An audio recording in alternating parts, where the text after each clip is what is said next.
আসসালামু আলাইকুম দর্শক মণ্ডলী, এতক্ষণ আপনাদের চিঠি পড়ছিলাম। শুধু চিঠি পড়লেই তো হবে না, অনুষ্ঠান শুরু করতে হবে। তাই আমন্ত্রণ জানাচ্ছি আমাদের আজকের বাউবি বার অনুষ্ঠানে। আমার হাতে এত চিঠি দেখে নিশ্চয়ই বুঝতে পারছেন যে আজকের অনুষ্ঠান আপনাদের চিঠিপত্রের উত্তরের অনুষ্ঠান। আপনারা অনেক চিঠি লিখেছেন আমাদের কাছে।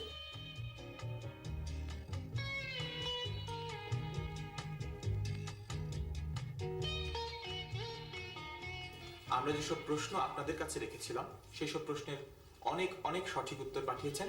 এছাড়াও আপনাদের প্রত্যেকটা চিঠিতেই ছিল আমাদের জন্য অনেক উপদেশ এবং পরামর্শ এবং ভালোবাসা। আপনাদের চিঠির জন্য আপনাদের ধন্যবাদ। আমরা শুরুতেই চলে যাব আপনাদের চিঠিপত্রে যেসব উত্তর আপনারা পাঠিয়েছিলেন আমাদের প্রশ্নের, তার লটারিতে। আমরা তো লটারিতে যাব, কিন্তু কোন লটারিটা আমরা শুরুতেই করব? আপনাদের নিশ্চয়ই মনে আছে 14ই ফেব্রুয়ারিতে আমাদের অনুষ্ঠানে প্রশ্নকারীরা একটি প্রশ্নের উত্তর খুঁজে বের করতে পারেননি। আচ্ছা, বাংলাদেশের সব শহরে কি এই যন্ত্র ব্যবহার করা হয়? প্রায় সব শহরেই। আচ্ছা, এই যন্ত্র কি সহজে বহনযোগ্য? না, সহজে বহনযোগ্য না, সবার জন্য না। সহজে বহনযোগ্য না সবার জন্য। আচ্ছা, এই যন্ত্রের সাহায্যে কি কোনো শব্দ শোনা যায়? খুব আস্তে শব্দ হয়, শোনা যায় না। আচ্ছা, এই যন্ত্রটা কি তাহলে কোনো চিকিৎসার কাজে ব্যবহার করা যায়, বা কোনো রোগ নির্ণয় করতে পারি আমরা এই যন্ত্রটা ব্যবহার করে? না না, তাও করা যায় না। আমার মনে হয় আর আপনাদের প্রশ্ন করার সুযোগ দেওয়া যাবে না। দেখেছেন তো প্রশ্নগুলো, এর উত্তর ছিল ফটোস্ট্যাট মেশিন। ফটোস্ট্যাট মেশিন আমাদের খুবই পরিচিত একটি যন্ত্র। যে কোনো জায়গাতে এটি এখন দেখা যায় এবং এটি আমাদের অনেক কাজে লাগে। গুরুত্বপূর্ণ দলিল, সার্টিফিকেট ইত্যাদি কপি করার জন্য এই মেশিনটি ব্যবহৃত হয়ে থাকে। এখানে রয়েছে অয়ন এখান থেকে দুটো বল তুলবে। এই বল দুটো মিলে যে সংখ্যা হবে, প্রত্যেকটা বলের উপর একটি করে সংখ্যা লেখা আছে। যে সংখ্যা হবে, আমরা এই চিঠিগুলোতে কিছু সংখ্যা দিয়েছি। যে সংখ্যা এখানে উঠবে সেই সংখ্যার চিঠিটি পুরস্কৃত হবে। অয়ন, তুই এখানে বল তোলো। অয়ন প্রথম তুলেছে 8, এরপর একটা তোলো, আরেকটা। পরের সংখ্যাটি হচ্ছে 0, অর্থাৎ 80 নম্বর চিঠিটি পুরস্কার পেতে যাচ্ছে। 80 নম্বর চিঠিটি লিখেছেন মোহাম্মদ মাসুদুর রহমান, প্রযত্নে মোহাম্মদ দেশের উদ্দিন, বঙ্গোজ্জ্বল, নাটোর সদর 6400। আমরা এরই মধ্যে একটি লটারি শেষ করেছি। চলুন যাওয়া যাক আমাদের 28শে মার্চে যে প্রশ্নটি ছিল তার উত্তরে। প্রচুর পরিমাণে। আচ্ছা, এই সার কি প্রাণী জাতীয় সার? না, এটা প্রাণীজাত না। এটা কি আবর্জনা থেকে তৈরি হয়? না, আবর্জনা থেকেও নয়। আচ্ছা, এই সারের জন্য কি কোনো বিশেষ ধরনের শস্য যেমন ধইঞ্চা, শন ইত্যাদি চাষ করতে হয়? না, কোনো বিশেষ শস্য চাষ করতে হয় না, তবে এটা এক ধরনের উদ্ভিদজাত পণ্যের বাই প্রোডাক্ট হিসেবে ব্যবহার। আর কিন্তু দুটো প্রশ্ন বাকি আছে। এটা কি কোনো বীজ থেকে হয়? হ্যাঁ, এটা বীজ থেকে হয়। আচ্ছা, যদিও শেষ প্রশ্ন, সার হিসেবে প্রয়োগ করা ছাড়াও কি এটি পশুখাদ্য হিসেবে ব্যবহৃত হয়? হ্যাঁ, গবাদি পশু এটা খুব মজা করে খায়। পারছেন না? না, আরেকটু হলেই পারতাম। আরেকটু হলেই পারতেন, কিন্তু 12টা প্রশ্ন শেষ হয়ে গেছে। আমাদের 28শে মার্চের প্রশ্নের উত্তর ছিল খৈল সার। খৈল সারের যে সঠিক উত্তর খুব কম এসেছে আমাদের কাছে। এগুলোকে আমরা নম্বর দিয়েছি এবং একইভাবে লটারি করছি। অয়ন, আবার দুটো বল তুমি তুলবে। অয়ন প্রথম যে সংখ্যাটা তুলেছে সেটি হচ্ছে 1 এবং আরেকটা বলো। অয়ন পরে যেটি তুলেছে সেটা হচ্ছে 8। 8 এর প্রতি অয়নের দুর্বলতা লক্ষ্য করা যাচ্ছে। সংখ্যাটি হচ্ছে 18 নম্বর চিঠিটি লিখেছে জাহানারা আক্তার মিনু, প্রযত্নে রসুল আহমেদ, চট্টগ্রাম বিশ্ববিদ্যালয় প্রেস, চট্টগ্রাম 4331। জাহানারা আক্তার মিনু, আপনাকে অভিনন্দন। এরপরে আমাদের যে প্রশ্ন ছিল সেটি মে মাসের 9 তারিখে। মে মাসের 9 তারিখে কি প্রশ্ন ছিল? আচ্ছা, এই সবজি কি রান্না না করে খাওয়া যায়? হ্যাঁ। এই সবজি কাঁচা অবস্থায় খাওয়া যায়? সাধারণত না। আচ্ছা, এই সবজির যখন পাকা হয় তখন এর রং কি হয়? লাল? হ্যাঁ। প্রশ্ন কিন্তু হয়ে গেছে, সুতরাং রোমেন এখন উত্তর দিতে হবে অথবা এটি দর্শকদের জন্য ছেড়ে দিতে হবে। কোনটা করবেন? উত্তর দিয়ে ভাগ্য পরীক্ষা? না, আমার মনে হয় ভুল উত্তর দেওয়ার চেয়ে উত্তরটা না দেওয়াটাই বেটার। যারা সেই দিন আমাদের এই প্রশ্নের উত্তর খুঁজে বের করতে পারেননি, আজকে নিশ্চয়ই বুঝে ফেলেছেন এর উত্তর হচ্ছে টমেটো। তবে আমাদের কাছে অজস্র উত্তর এসেছিল, যার মধ্যে কলা, গাজর, আপেল ইত্যাদিও ছিল। কিন্তু আজকে সঠিক উত্তর আমরা বলে দিয়েছি টমেটো। টমেটো একটি শীতকালীন ফল এবং আমাদের অনেকেরই প্রিয় একটি সবজি। এবং ইদানিং বৈজ্ঞানিকরা গবেষণা করে বের করেছেন যে টমেটো নাকি ক্যান্সার প্রতিরোধেও গুরুত্বপূর্ণ ভূমিকা রাখে। যারা ক্যান্সারকে ঠেকাতে চান তারা নিয়মিত টমেটো খেয়ে দেখতে পারেন। এই পর্বে যে লটারিটি হবে, এই লটারিটি করছেন আমাদের আজকের অনুষ্ঠানের অতিথি রোকেয়া। রোকেয়া, এদিকে আসেন। কি করেন? পড়াশোনা করছি। পড়াশোনা করছেন? হ্যাঁ। কোথায়? জগন্নাথে পড়ছি মাস্টার্স। আমাদের উত্তর এসেছিল টমেটো। রান্না করেন? অবশ্যই। রান্না করেন। অবশ্যই। আপনি একটা প্রশ্ন করি, চিকেন কারি কি জিনিস? মুরগির তরকারি। মাটন কারি কি জিনিস? কাশি। মালাই কারি কি জিনিস? মালাইকারি তো মালাই কারি কি জিনিস? জিজ্ঞাসা- মালাইয়ের তরকারি। মালাইয়ের তরকারি না। এটি মালাইয়ের তরকারি কিনা আটকে গেছেন রোকেয়া। ঠিক আছে, এটি হচ্ছে কি মিষ্টি। রোকেয়া, এখান থেকে আপনি বল তোলেন। রোকেয়া তুলেছেন 4। এরপরে আরেকটি, এরপরে যে সংখ্যাটি তুলেছেন সেটা হচ্ছে 8। 4 এবং 8, 4 এবং 8, 48। রোকেয়া 48 নম্বরের চিঠিটি তুলেছেন এবং 48 নম্বরের যে চিঠিটি আমাদের কাছে রয়েছে সেটি হচ্ছে রিপন পাল, 8ম শ্রেণী প্রাত, বান্দরবান সরকারি উচ্চ বিদ্যালয়, বান্দরবান। বান্দরবানের রিপন, তোমাকে অনেক ধন্যবাদ। এবারে চলুন যাওয়া যাক আমাদের পরের লটারিতে। এই লটারিটি হয়েছিল 6 জুন। আপনি কি বলবেন, আচ্ছা তিনি কি সঙ্গীত অনুরাগী ছিলেন? সঙ্গীত প্রিয়? হ্যাঁ। হ্যাঁ, উনি সঙ্গীত প্রিয় ছিলেন। বেহালা বাজার। আচ্ছা, তার এই আবিষ্কারকে অপব্যবহার করা হয়? হ্যাঁ, ইচ্ছা করলে সবাই ব্যবহার করতে পারেন, আপনিও পারেন। আচ্ছা, এই এই উনি কি কোনো গাণিতিক সূত্র আবিষ্কার করে গিয়েছেন যেটা যুগান্তকারী একটা? হ্যাঁ। রোকেয়া, এতক্ষণ তো প্রশ্নগুলো দেখেছেন, আপনি বুঝতে পেরেছিলেন কার কথা হচ্ছিল? আমি ঠিক বুঝতে পারছি না, তবে সম্ভবত কোনো বৈজ্ঞানিকের কথা হবে। সম্ভবত কোনো বৈজ্ঞানিকের কথা। রোকেয়া এর আগে তরকারির উত্তর না পারলেও বৈজ্ঞানিকের নাম ঠিকই ধরে ফেলেছেন। হ্যাঁ, কথা হচ্ছিল অ্যালবার্ট আইনস্টাইনকে নিয়ে। 6 জুনের প্রশ্নের উত্তর ছিলেন অ্যালবার্ট আইনস্টাইন। অ্যালবার্ট আইনস্টাইনের নাম সবাই জানেন। তিনি একজন জার্মান পদার্থবিজ্ঞানী ছিলেন এবং তিনি আবিষ্কার করেছিলেন থিওরি অফ রিলেটিভিটি। তাহলে রোকেয়া, এখান থেকে বল তুলুন। তুলে আপনি সংখ্যাটা বলুন, কত তুলেছেন? কত? আমি এবারে তুলেছি 4। এর পরেরটা? রোকেয়া আমাদের বেশ সাহায্য করছেন, নিজেই নাড়িয়ে দিচ্ছেন। এরপর তুলেছেন 2। কত হলো রোকেয়া? দুটো একসাথে ধরে বলুন তো। 42। ওইদিকে ধরুন, ওইদিকে ওইদিকে। 4 আর 2, 42। 4 আর 2, 42। রোকেয়া তুলেছেন 42 নম্বরের চিঠিটি এবং এটি উত্তর দিয়েছে 42 এবং হলুদ কালি দিয়ে সে দাগও দিয়ে দিয়েছে তার উত্তরের উপরে। ইমরোজ হাবিব মিশো। ইমরোজ হাবিব মিশো, প্রথম বর্ষ বিজ্ঞান বিভাগ, নটরডেম কলেজ, ঢাকা। মিশো, তোমাকে অভিনন্দন। চলুন এবারে যাওয়া যাক আমাদের শেষ যে প্রশ্নটি ছিল এই পর্যন্ত, শেষ যে ধাঁধাটি তার উত্তরে। এই ধাঁধাটি আমরা দিয়েছিলাম 18ই জুলাই, অর্থাৎ 1807 তারিখে। দেখা যাক সেদিনের প্রশ্নগুলো কি ছিল। এই বিজ্ঞানী কি কোনো নোবেল পুরস্কারে ভূষিত হয়েছেন? প্রশ্নই ওঠে না, তার সময় নোবেল পুরস্কারের প্রচলন ছিল না। আচ্ছা, এই বিজ্ঞানী তাহলে আনুমানিক 400 বছর আগে জন্মেছিল? তার অল্প কিছু আগে, অর্থাৎ 500 বছর আগে। এত আগের বিজ্ঞানীরা তো সাধারণত মৌলিক কিছু জিনিস আবিষ্কার করেছেন তখনকার সময়। ইনিও কি তেমন কিছু আবিষ্কার করেছেন যা পরে সত্য প্রমাণিত হয়েছে? হ্যাঁ, ইনি বিজ্ঞানের একটি মৌলিক ধারণা সম্পর্কে সুস্পষ্ট ধারণা দিয়েছেন। আচ্ছা, ইনি কি সৌরজগৎ সম্পর্কে কোনো মতবাদ দিয়েছেন? হ্যাঁ। এই বিজ্ঞানী কি ইতালিতে জন্মেছিলেন? না, আমার মনে হয় আপনারা গ্যালিলিওর কথা ভাবছেন। গ্যালিলিওর জন্ম 1564 সালে, অর্থাৎ 400 বছর আগে।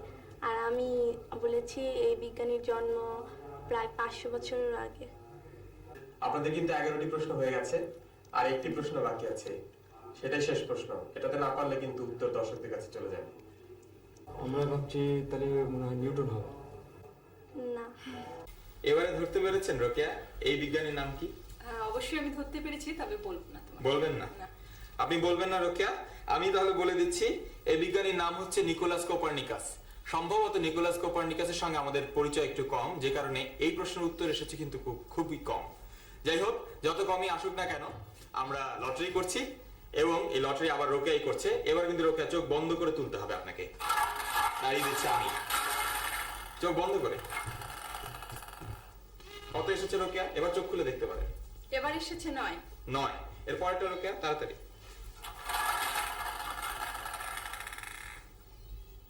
এবার এসেছে 7। 7। রোকেয়া তাহলে কত হলো সংখ্যা?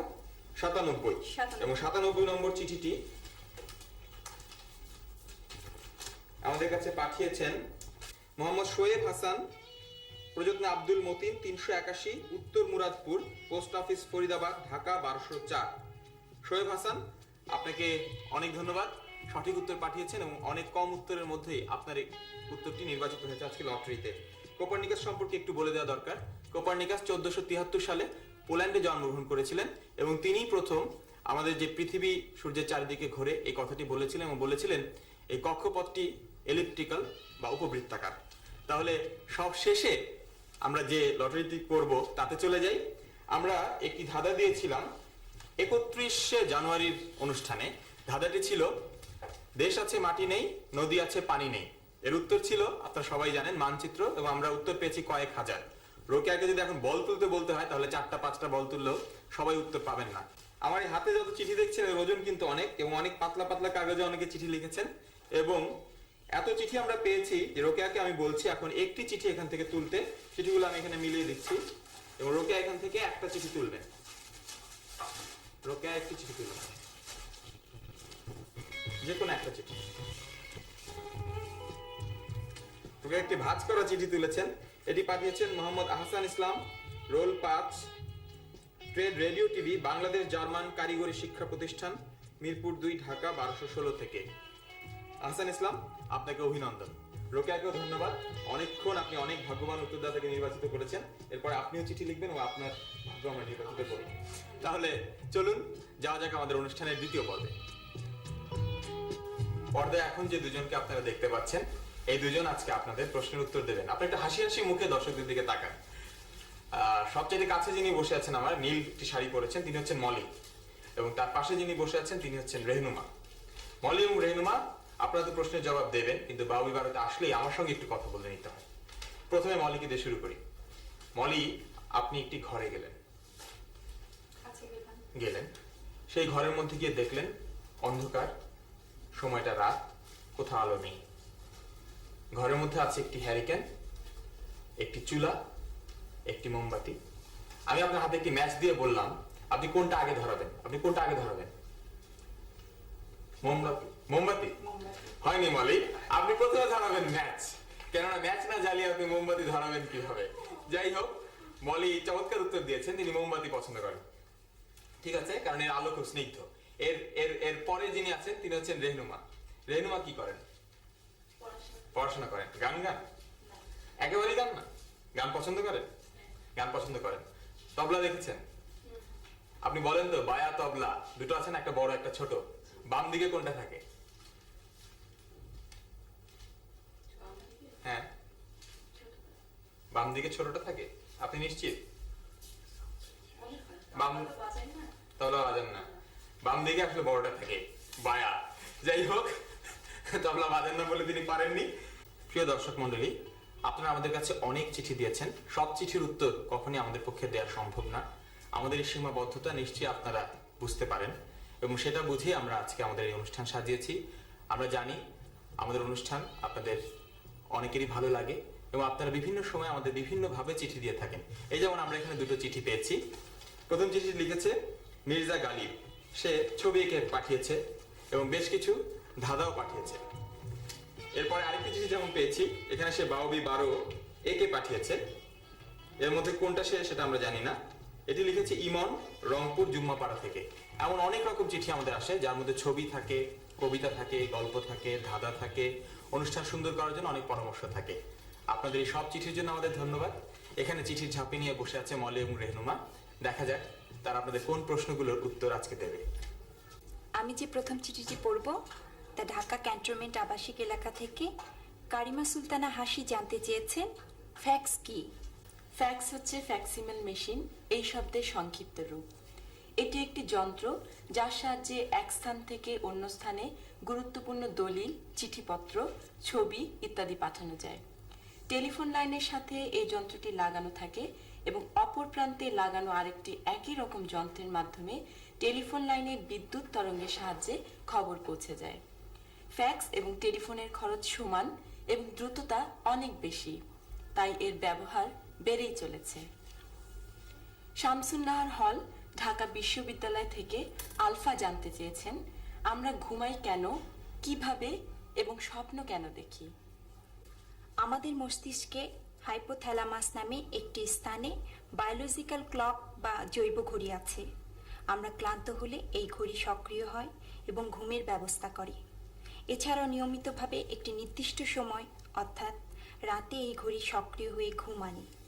ঘুম দুই রকম, র্যাপিড আই মুভমেন্ট স্লিপ এবং নন র্যাপিড আই মুভমেন্ট স্লিপ। আমরা স্বপ্ন দেখি র্যাপিড আই মুভমেন্ট স্লিপের সময়।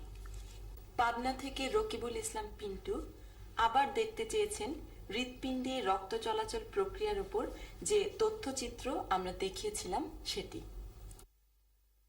হৃদযন্ত্র। মানুষের শরীরে হৃদযন্ত্র অত্যাবশ্যকীয় অঙ্গগুলোর মধ্যে প্রধানতম। হৃদযন্ত্র বিশেষ ধরনের স্বয়ংক্রিয় পেশি দিয়ে তৈরি একটি জৈব পাম্প। এর কাজ শরীরে রক্ত সঞ্চালন করা। হৃৎপিণ্ডে 4টি কুঠুরি বা প্রকোষ্ঠ আছে, যথাক্রমে বাম অলিন্দ, ডান অলিন্দ, বাম নিলয় ও ডান নিলয়। কার্বন ডাই অক্সাইড মিশ্রিত দূষিত রক্ত ঊর্ধ্ব ও নিম্ন মহাশিরা দিয়ে ডান অলিন্দে আসে এবং সেখান থেকে ডান নিলয়ে যায়। ডান নিলয় থেকে রক্ত পালমোনারি শিরাপথে ফুসফুসে পরিবাহিত হয়।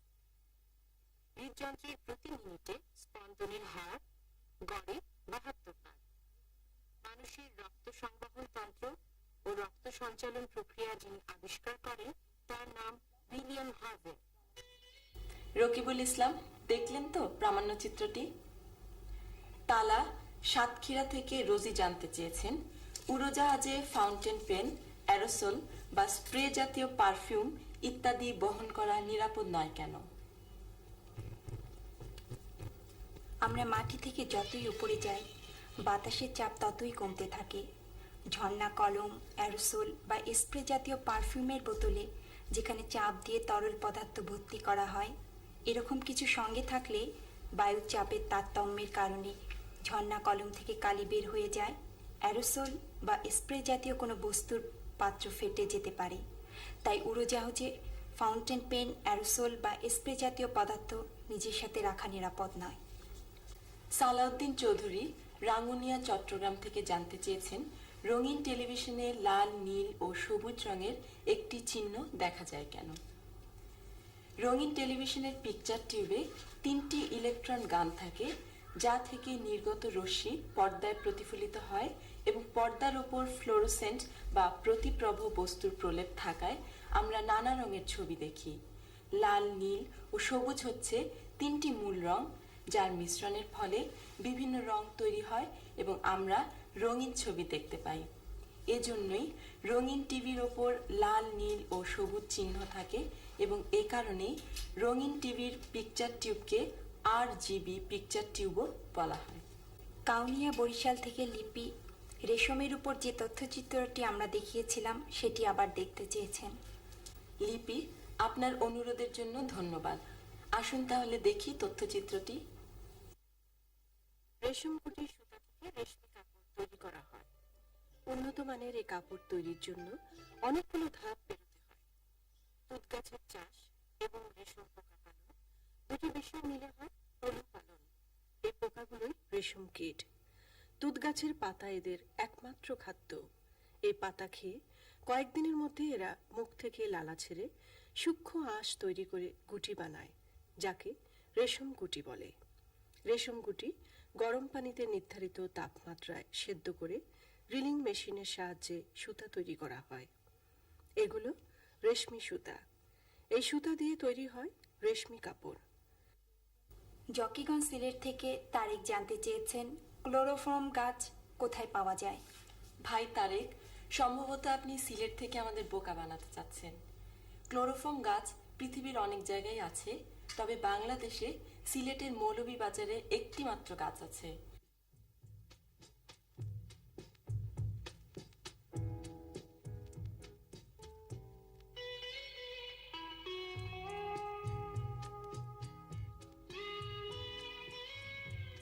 জয়পুরহাট চিনিকল থেকে রুনা লায়লা অভিযোগ করেছেন, লালবাগ কেল্লার উপর আমরা একটি অনুষ্ঠানে প্রশ্নপত্র রেখেছিলাম, কিন্তু তথ্যচিত্রটি দেখানো হয়নি। বোন রুনা, আপনার অভিযোগ খুব গুরুতর। চলুন দেখে আসি লালবাগের কেল্লা।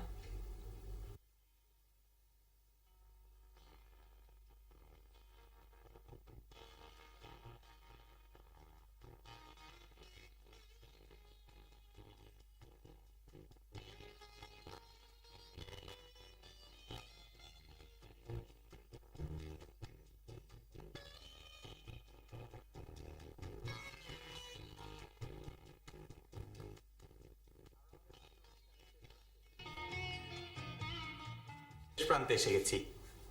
আজকের অনুষ্ঠান আমরা সাজিয়েছিলাম আপনাদের নিয়ে, আপনাদের চিঠিপত্র এবং তার উত্তর নিয়ে, আপনাদের প্রশ্নের উত্তরের লটারি নিয়ে।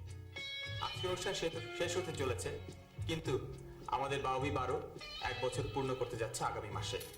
বাউবি 12 অনুষ্ঠানের 1 বছর পূর্ণ হয়েছে আপনাদের ভালোবাসা, আপনাদের সমর্থন নিয়ে। এবং এই বাউবি 12-র 1 বছর পূর্তি উপলক্ষে আগামীতে আমরা একটি অনুষ্ঠান করব, এবং সেই অনুষ্ঠানটি কিভাবে আমরা আরো সুন্দর করতে পারি, একটু অন্যরকম করতে পারি, এটি জানিয়ে আমাদের কাছে লিখবেন। সেই অনুষ্ঠানটি কিভাবে আরো ভালো হতে পারে এ ব্যাপারে আমাদের উপদেশ দেবেন। এবং শুধু সেটি নয়, আপনারা আগে যেমনটি করেছেন সব চিঠিতে আমাদের উপদেশ দিয়েছেন এবং সেই সাথে মজার প্রশ্ন পাঠিয়েছেন, গল্প পাঠিয়েছেন, সেগুলো পাঠাতে ভুলবেন না। তাহলে আজকের মতো এখানে শেষ করছি। আপনাদের সবাইকে শুভেচ্ছা। খোদা হাফেজ।